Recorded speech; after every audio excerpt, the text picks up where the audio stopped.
Northern Fire Grilling and Barbecue Supply Talker Tuesday, and we have a guest in studio continuing the conversation on the purple, but keep those talkbacks, free iHeartRadio app, keep them coming.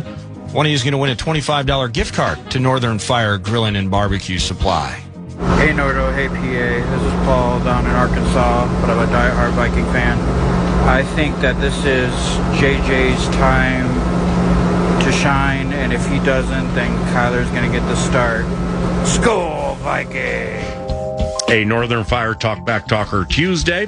We have more to play during the course of the presentation today. Good morning. KFAN Sports Time is 10:05.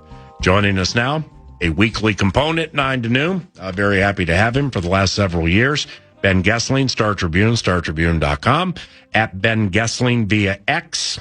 There you can learn more about the Access Vikings podcast, the newsletter, and about one of his cohorts, Emily Liker, who fired bullets 9 to noon yesterday. It's not only great having her on the 9 to noon presentation, but I would imagine, Ben, it's great having her on the beat. And good morning. Good morning. Yes, it's been awesome having her the last couple of years. I'm trying to just come in this morning and I hope I don't have a Star Tribune letdown after her bringing some heat yesterday. So, no, she's been great. We've loved having her as part of our team the last couple of years. We've gotten to know Emily quite well, and could not be happier with her energy, her instinct as a beat writer, which has developed really quickly. Yes. And then she's hosting our Access Vikings podcast. And really, I think that's gone to a different level with her coming in, and especially as she's kind of come into her own on the beat. I think that's happened over the last year or two, and she's more comfortable, I think, with Andrew and me, and the rapport between the three of us has gotten a lot better, and I think it just works really well with the two of us that have a little more experience, and then she can bring in a different perspective, a little bit of a fresher look on things, and then, laugh and roll her eyes at a lot of our dad jokes. But, that, and with the thing, as I tell her, like, if I get a laugh out of it, great. If I get an eye roll, even better. So it's the same thing. So tell us what Emily did before joining you guys. Yeah. So she was covering Syracuse, for the paper, the Post-Standard up in Syracuse.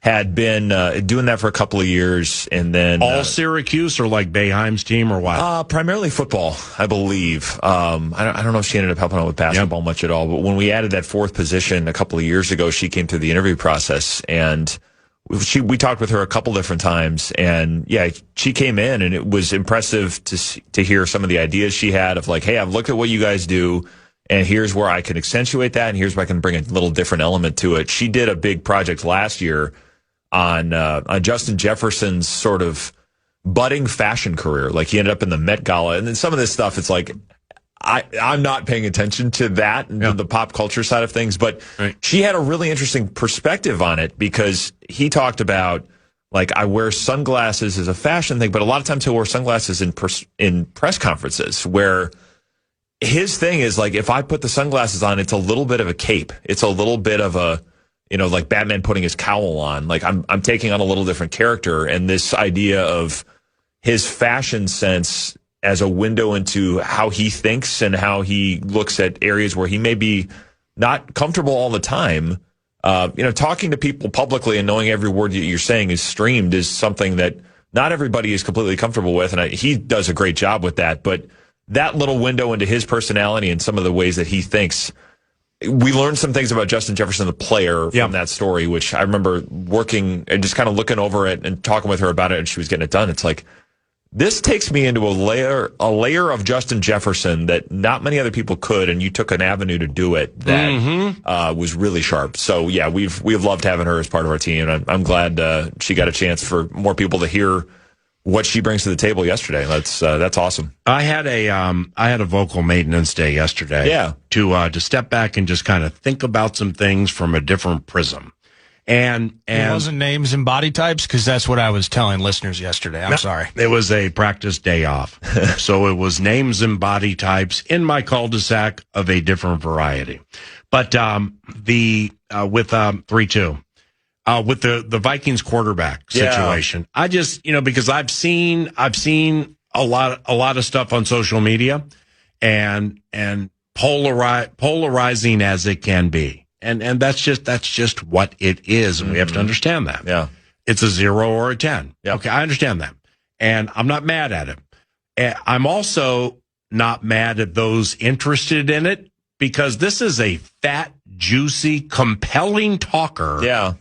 That's going to go away relatively soon. Right. So let's get it while we can. Yeah, I suppose. So and relatively, by the way, relatively can mean many things. Yeah. So like I did the open of the radio show, and there's a member of the media locally who texted me at the end of the first segment saying, "Oh, so O'Connell with an announcement today?" And I'm like, I have no idea. Yeah. I wouldn't expect it. Yeah. But when I say relatively soon, it's Emily hit on this yesterday, and I just thought it was a really, really smart take that she just used as a common thread. She didn't put it like this, but I will.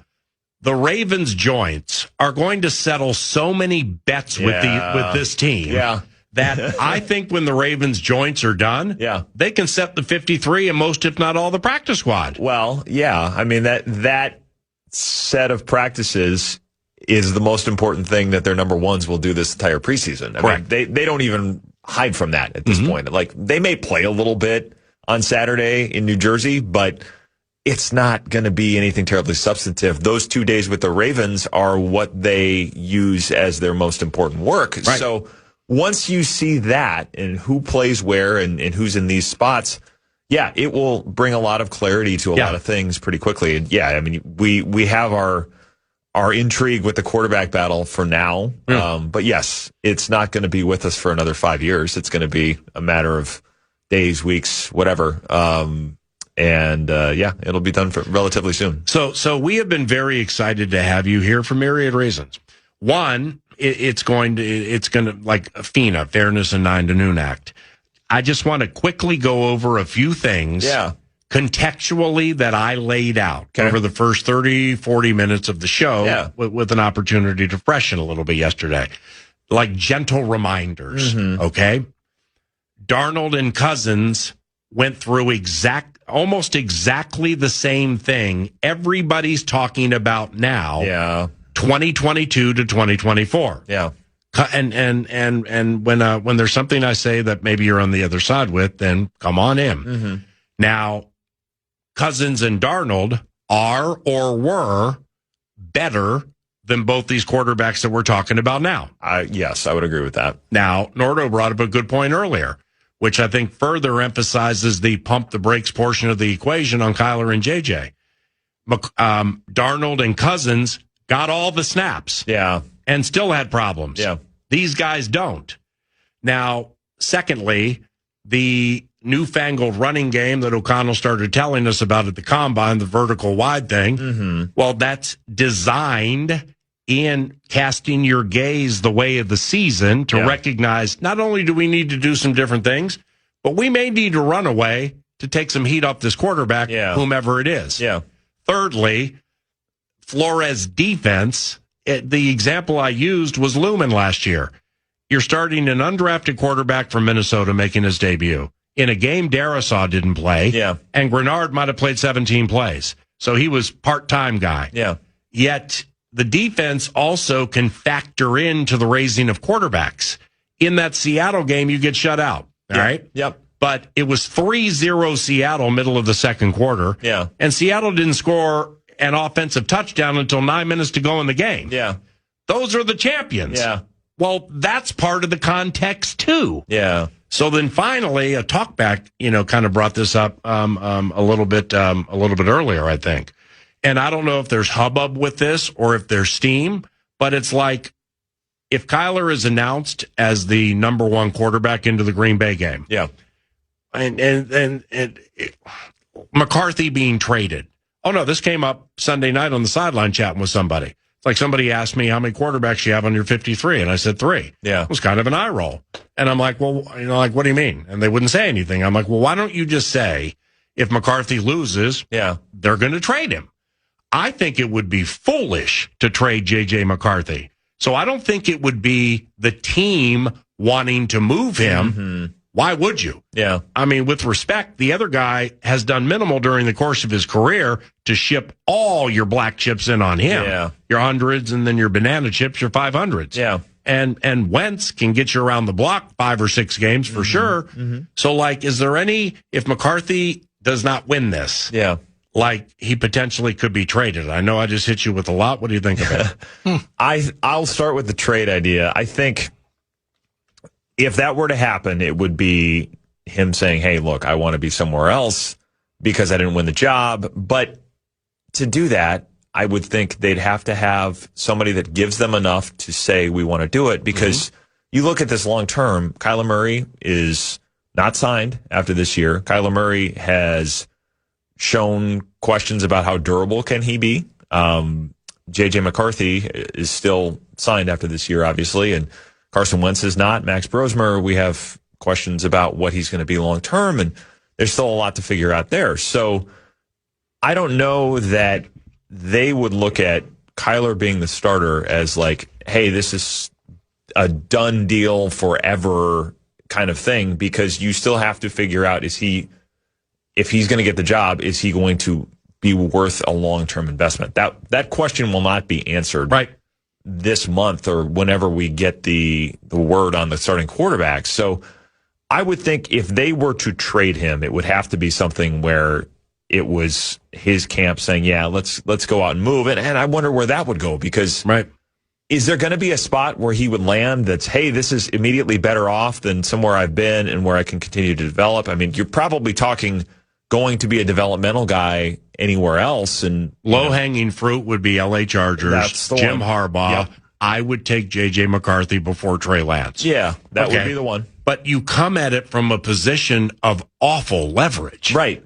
Yeah, you don't have much, and the Vikings wouldn't be in a position, I don't think, to say, yeah, we'll just take whatever we can get for him. I don't think they're going to have a lot of interest in doing that. So that whole thing, I would imagine, is probably it would take some gears turning to get something like that to happen. As far as, but that'd be initiated by JJ's I camp. would think it'd have to be. Yeah, I mean, you on that. Yeah, and this is, we're obviously conjecturing, but I just looking at where the Vikings would come at this, I would have to think that's probably where that would come from if it were to happen. So as far as the struggles at training camp compared to Darnold and Cousins. Yeah, and I think the struggles at training camp have a lot to do with Brian Flores' defense, because Cousins did not have a lot of fun practicing against this. I mean, he said everything was muddy, and he kept getting mad during practice. He did, yeah. And there was, we've seen that a few times, but yes, there was some of it that year. And then Darnold struggled with it really until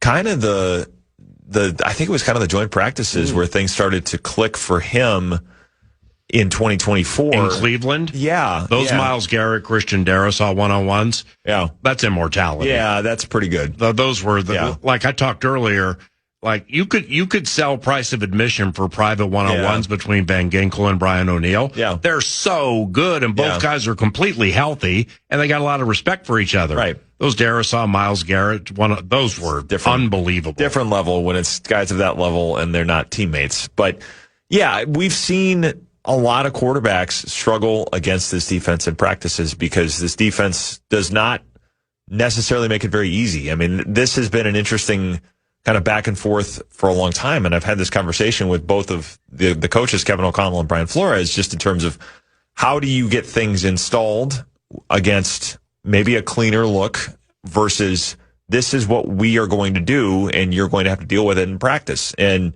it doesn't make it terribly easy for anybody to look great in practices. So when we're watching these things, it's like, yeah, it was a little bit rough. Well, this defense makes a lot of quarterbacks have rough days. Right. So that's why I used the Lumen example last year. Yeah. I think it's something where, Sam Darnold practiced against that defense the year before and had seen a lot of it, but it still doesn't make it easy to go up against it. Remember how fidgety he was during that game? Yep. He was afraid somebody was going to knock his head off because that's what Flores does. Right. Yeah. And I think all of that is worth keeping in mind. When you're splitting the reps, I do think it has an effect, because you're asking Kyler Murray, if it's going to be him, to learn a new offense with not as much time to work on it, and a lot of the reps you're getting are going to be a little muddy because of the defense you're practicing against. So if it's Kyler or if it's J.J. McCarthy saying, okay, we're still only coming off 10 starts, I do think there's a value in having it done here pretty quickly so that you can go into those joint practices and saying, this is the group, and our focus now is let's get this entire group of 11 ready to work together rather than figuring out who the quarterback's going to be. But yeah, I think it's worth keeping all of that in context because it does become very difficult to practice against this defense, and evaluating it cleanly is also something that takes a little bit of nuance. Okay, well, here is the dagger point, because you watch more practice than me, and you're at all the press conferences, and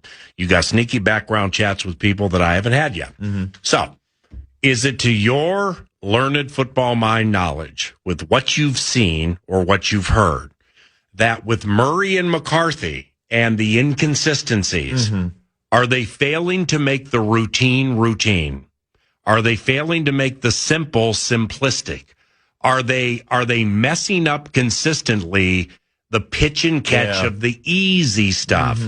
Because if that's the case, that's a different conversation. Yeah, I think I don't think it's been as much that. I think there's been some miscommunications at times with, and certainly Kyler, you've seen this, where he'll miss on a receiver, and how much of that is him learning the offense, how much of that is the receiver messing things up.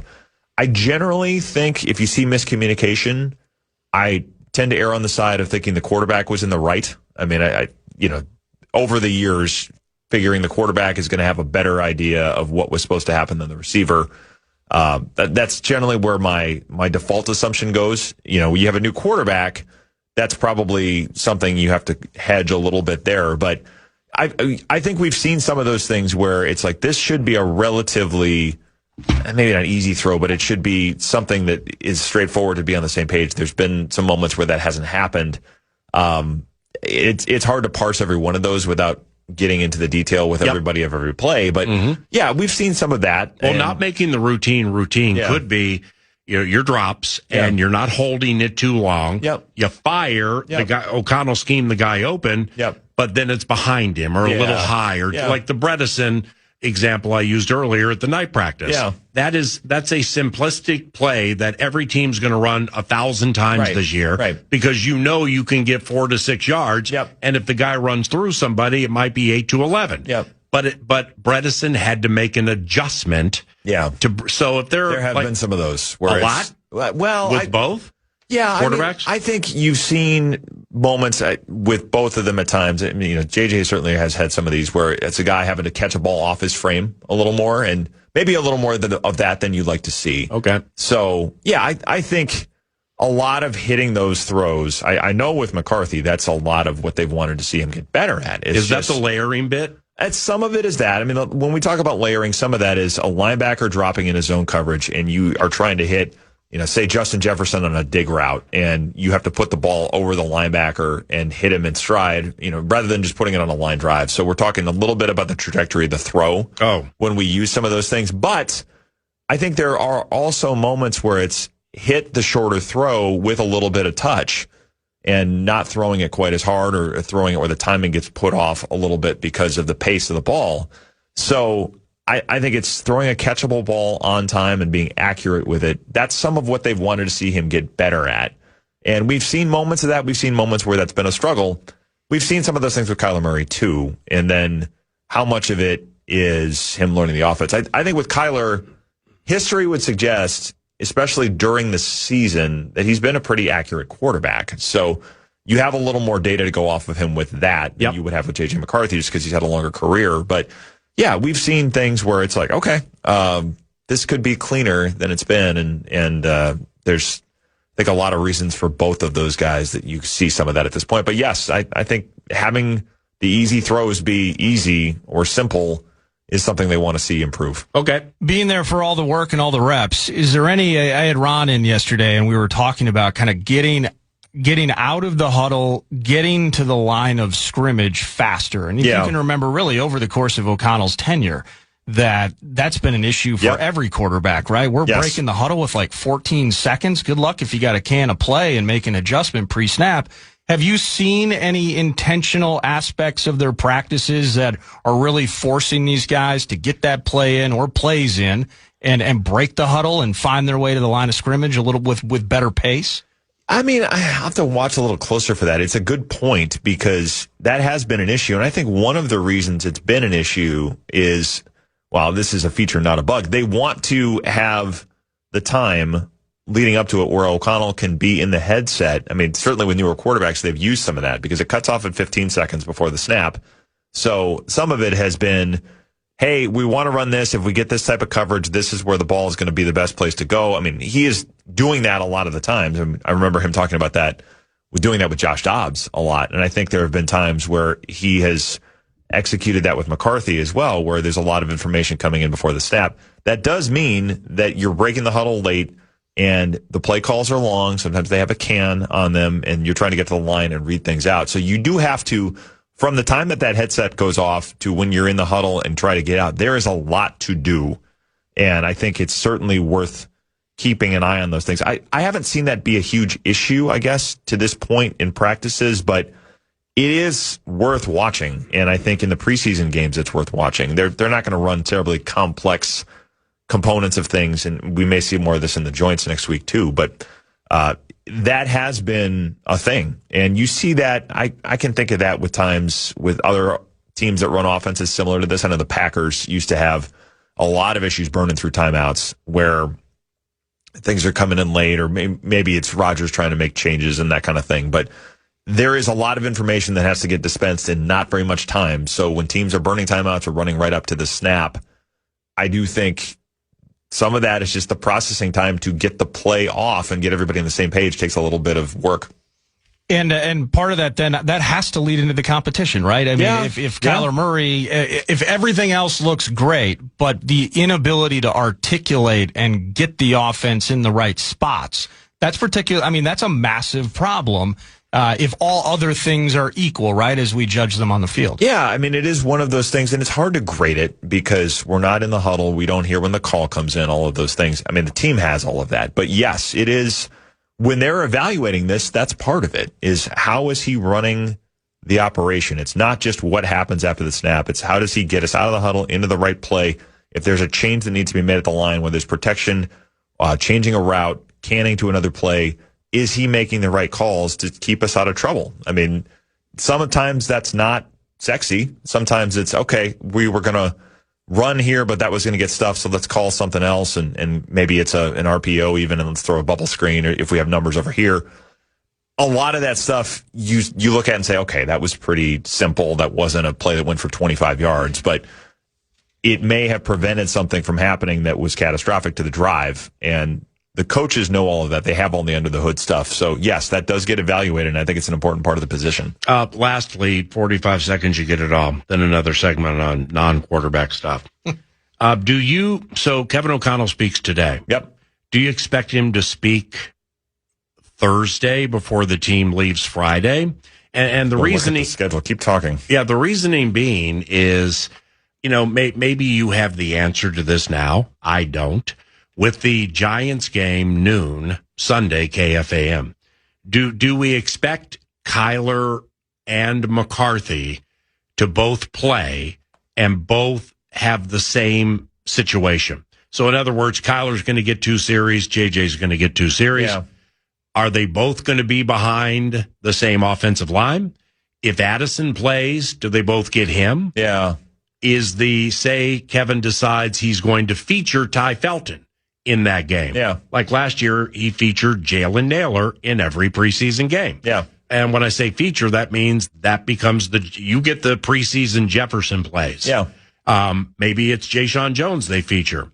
So, what do you know about all that? Well, the only time he talks this week is, in fact, today. So a lot of these questions will get answered today. Okay. But I think they've been planning for these guys to play in the preseason. But the question of how much does each one of them get, and are they both getting work with the ones? That's why I think this is tricky, because I think in an ideal world, you'd like to have the quarterback thing done before that, because you don't want to have to put your starting offensive line out there longer than you want. Mm-hmm. Justin Jefferson typically doesn't play in the preseason, So I can't play Darisaw O'Neal in any of these games. Yeah. I mean, but it's time with Blake Brandel, I think, is important. Yep. And how do you balance that with guys possibly getting hurt? I think that's why you want to make the most of the reps that you have, maybe the opening drive that you have with the guy that you think is going to be the number one quarterback. So you're not trying to say, well, we have to use this to evaluate two different guys and split it, and then all of a sudden we're playing more reps than we want.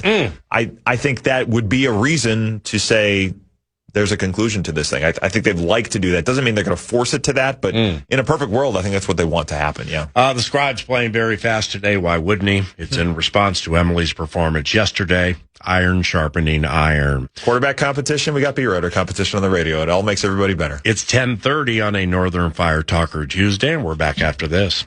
You're listening live to Paul Allen at 9 to noon on iHeartRadio and FM 100.3 KFAN.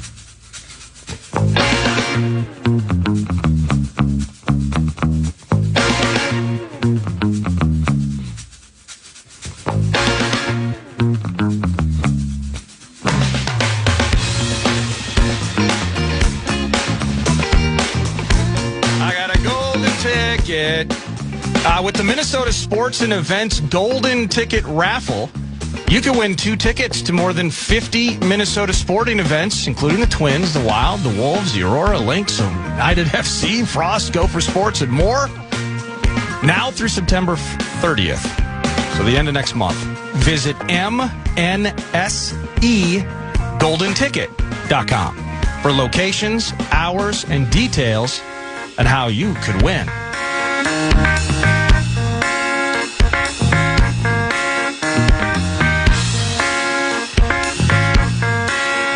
Well, Ben Goessling, Minnesota Star Tribune at Ben Goessling via X continues in studio, and Ben, so much domination of conversations related to these quarterbacks. Yep. But, one conversation I brought up with your cohort, Emily, is it's kind of like there's two-way topics.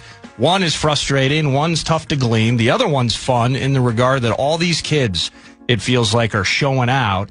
And Demings has become a phenomenon, both as a personality and a player, but Banks and Citrus, the list goes on. Caleb Tiernan finding his way into the mix, but just some really cool aspects of camp, not just kind of the mind-bending nature of who's going to be under center. Yeah, there has been an impact from this draft class that's looked different than what we've seen in recent history. And it's been, I think, guys at the top. We're seeing a little more of Caleb Banks, Dominique Orange. We'll see, you mentioned Big Citrus, obviously Dominique Orange there. We'll see those guys, I think, a little more as we go. But Jake Golday's been really impressive in terms of just being able to play in a number of different spots. I think they're going to use him in a few different spots. Yeah, Chuck Demings has made plays and made his presence felt after those plays quite a bit. He's not afraid of getting up in somebody's face. He did it with Jawan Jennings, I think, in a practice last week, and it certainly is not shy about that kind of a challenge.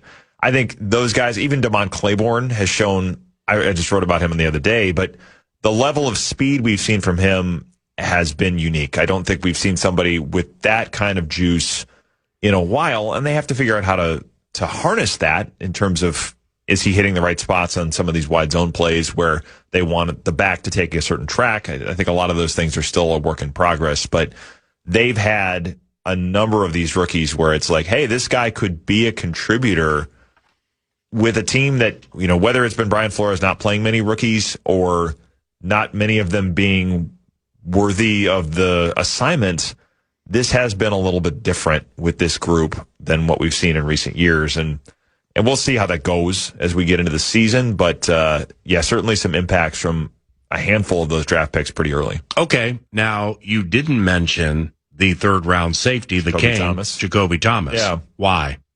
Well, he's been a little banged up with something the last couple of days. I think there was a day, I think over the weekend, that he was in individuals and maybe 7-on-7, but not some of the full team stuff. So I think they're kind of just being smart with him there. It didn't sound like it was anything terribly major, but, not wanting to push it with him. I think he started off probably a little bit stronger, and how much the injury is playing into that, I don't know exactly. I have to imagine it's playing in somewhat, but okay. It's also one of those things where the Brian Flores assignment there is going to be one that expects a lot out of a safety, and how much is he going to take on right away, I think is something that we are going to see more of in the preseason. But yeah, I think that's been a little bit of the story with him. Okay, so again, this is FISA, Fairness and Scribe Act. Ben watches more practice than me, watches it more critically than me, and the times that I am watching it,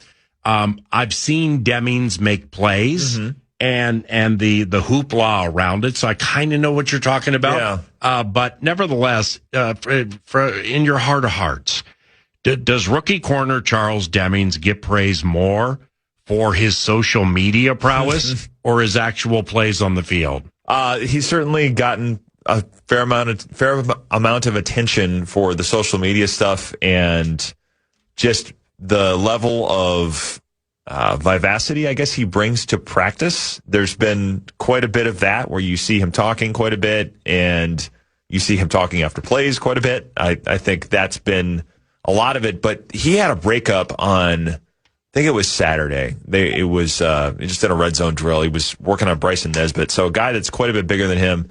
He worked back to the ball, was playing from behind Nesbitt, got his hand through to break up the pass, like played through contact, was able to react quickly. I mean, that type of a play, it was like, okay, there's a level of understanding the concept, adjusting your body, and playing with a level of confidence that, like, yeah, that sticks out. I mean, I think that kind of stuff, and he's going to get beat by quarterbacks, and you're going to go through some of that as a rookie corner in this league. It's just the welcome to the NFL moments are handed out a lot of times by quarterbacks who have seen everything and know how to exploit the smallest opening and coverage. But there have been some things with him where it's like, all right, you can see some of those fundamentals there, and if he's able to play with the level of aggression that we've seen on the field and do it in a way that doesn't get penalized and doesn't get taken advantage of, I'm curious to see where he goes, because it's been a while since we've seen a rookie corner that's stuck out in a good way on this defense. So they've drafted a number of them, but they haven't hit on a lot of them. Do you think they are good at edge, or is Helsing a veteran potentially still in the cards? I think that could be something worth watching yet. Yes, I think they know what they lost in Jonathan Grenard. He was their most consistent pass rusher. His pressure numbers were better than anybody else's on the team. He was the guy that got the double teams, that created openings for other people. Is Dallas Turner going to get that treatment? I mean, he'll probably have to earn some of that. Not that you want to be doubled all the time, but it is a sign of respect that we have to do something about this guy. So you have him, you have Andrew Van Ginkel. I think Jake Golday probably will play some. I think that'll be a question of how much he gets into the role. And then you want some of those defensive linemen to add some push too, whether it's Jalen Redmond, who's shown he can do it. Banks, I think they are excited about whether he could.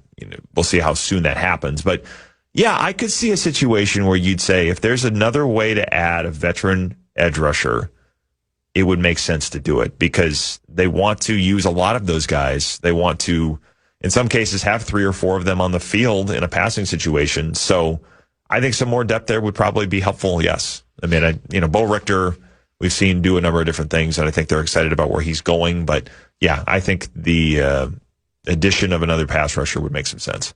How has Miles Price looked at receiver, and do we think they'll use him? I think he's looked better. Where they'll use him, we'll see, because they do have 3 up top that are pretty well established. So is there going to be room for him in there? I think there could be. I think he has certainly looked better as a route runner. His hands have been good. Being able to make adjustments to plays, I think we've seen him do that at some times. You have those 3. You have Ty Felton probably in the mix too. So there's a lot of competition for snaps and balls coming your way. Obviously, when a lot of them they're going to go to Justin Jefferson, and they should. But I have seen progress from Miles Price at receiver as well, and I think that's part of the reason they are looking at. I mean, he's going to be the kick returner, and I think you're starting with that assumption. But if he builds a bigger role, I think Matt Daniels knows, like, yeah, this could mean a shift in how we use Miles Price and needing to make an adjustment to the return group as a result of that. Time for two more. Well, doesn't that thing just feel like it's sewn up? I mean, everyone's rooting for Dante Fleming, and it feels like every other practice, Jason Jones has like 15 catches. Yeah. Like he's always the guy that's open. Camp. But Ty Felton and the evolution that he made, plus the third-round pick equity, plus the utility, Sands, I mean, we didn't like them off last year, but Price making his own strides. Kind of feels like that position group's about settled. If they keep 5, yeah, I would agree with that. I think Price makes it. I think Felton certainly makes it. So, yeah, if they keep 5, I think that's probably where you go. Now, that'd be the minimum, right? Yeah. I mean, the question would be, do you keep 6? Yep. And if they did, then you've got to think about Jones. I think Dante Fleming is in the mix. Jones has been impressive. I think he's had a really good camp. Felton's one of the top 2 gunners. With Taveir Thomas. That matters. Yes, it does. I think that matters. I think they've liked what he can do in a number of different settings with the ball in his hands because he's got some ability to run after the catch. I think the way he's made catches in contact through traffic, I mean, the one-handed grab got a lot of attention, but he's had a number of impressive grabs throughout camp. He's completely different. I think he looks a lot different. And they could use a young receiver to step forward knowing that they're going to have to make a decision on Jordan Addison. Joanne Jennings is going to want to get paid again. So having those guys step up would be helpful for their long term as well. But yeah, I think the only way that any of these guys, even if they're having good camps, probably make it is if they keep 6. Because if you're at 5, then I think you're pretty well set. And that's numbers game, though. That's where it gets tricky. Yeah, it is. It gets tricky because if you keep Jason Jones, with respect, he's going to be inactive every week. Yep. And that means you like him better than Xavier Scott on special teams. Right. Which I can't believe they do. No, I would agree with that. So, I mean, that's kind of how you slice and dice with that. We talk about the quarterback thing. I mean, we're talking about numbers. One spot here or there makes some of these things, it changes the math. Great point. Last question. With the right to change the opinion after the joints, assuming everything stays healthy, up to the Packers game, is Caleb Banks a 3-down player right out of the gate? I don't know about that right out of the gate. I think we would have to see probably more of him against the run. I think we'd have to see kind of how he handles contact and what kind of toll that may take on him as he comes into the season.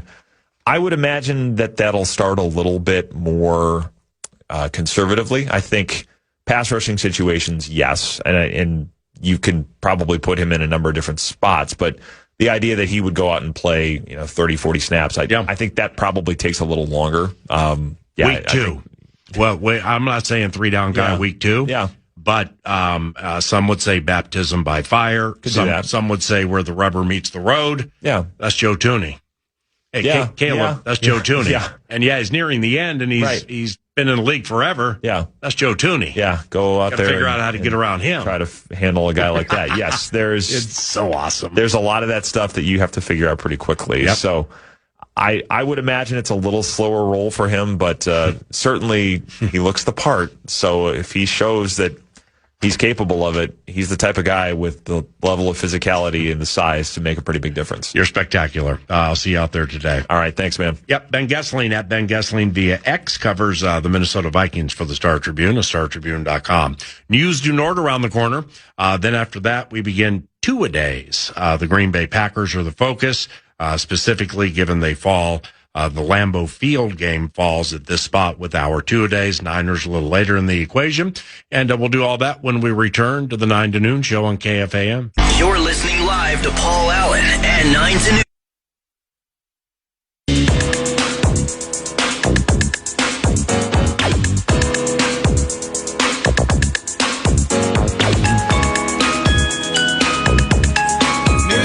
Brought to you by The Casino at Canterbury Park, CanterburyPark.com. Live racing is in play. The season goes on, and your chance to win goes on each weekend at Canterbury.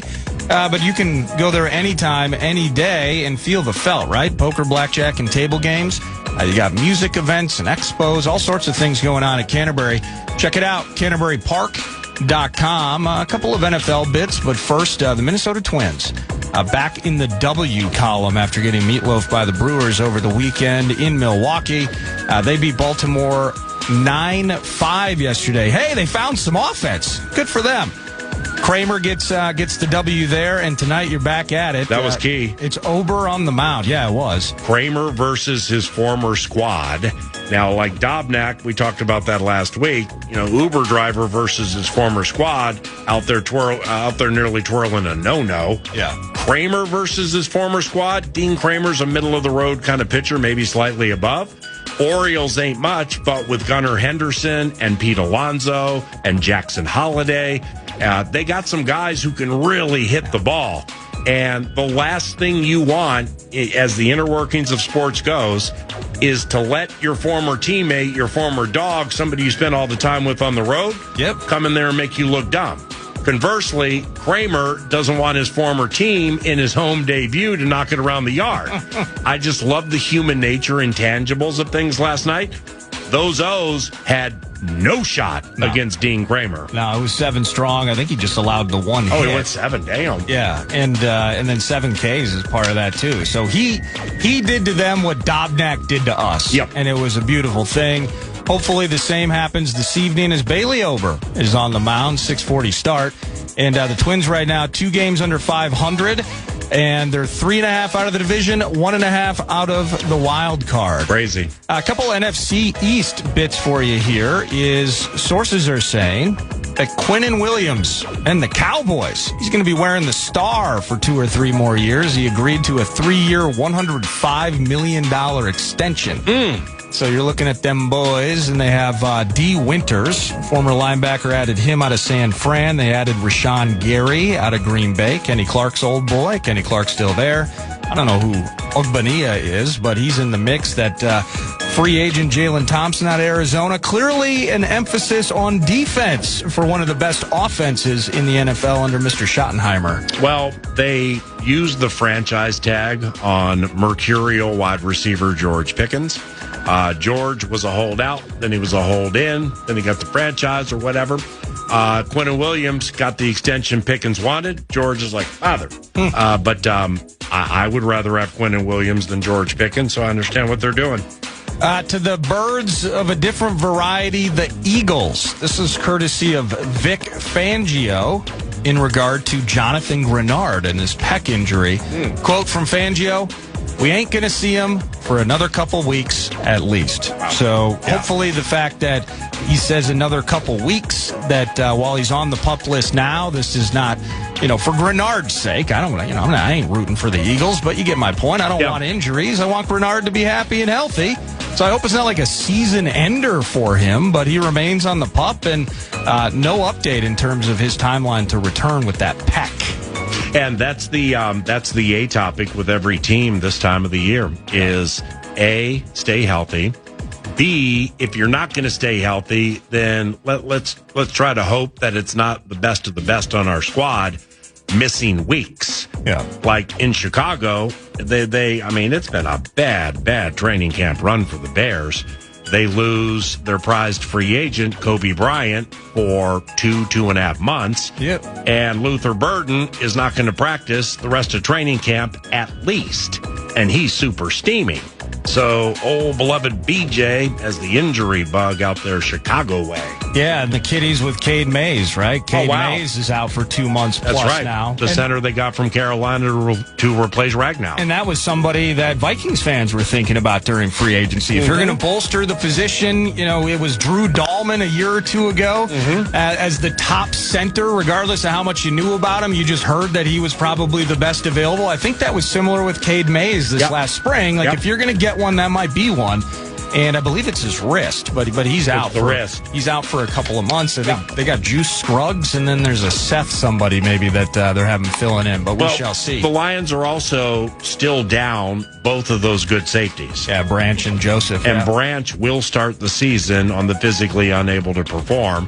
In fact, Dan Miller, their box last week on the two-a-days, he made it sound like I don't want to misquote him, but like Branch's career may be impacted by what he's going through now. Yeah. And Kirby Joseph, he's not going to play early, I don't think, so I think he'll miss the first 4. Well, and that was Kirby Joseph was the real doom and gloom earlier this summer, where it was, we're still waiting for an update. We won't know more until camp.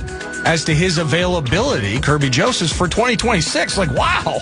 Like, that's nasty for them. So, injuries abound, and you know what, PA, as we wrap up News to Nord, when we do the two-a-days, and you mentioned it with Bill Michaels, in terms of just distraction factors, staying healthy, being a topic. I just knew there was another one with the Lions that was significant.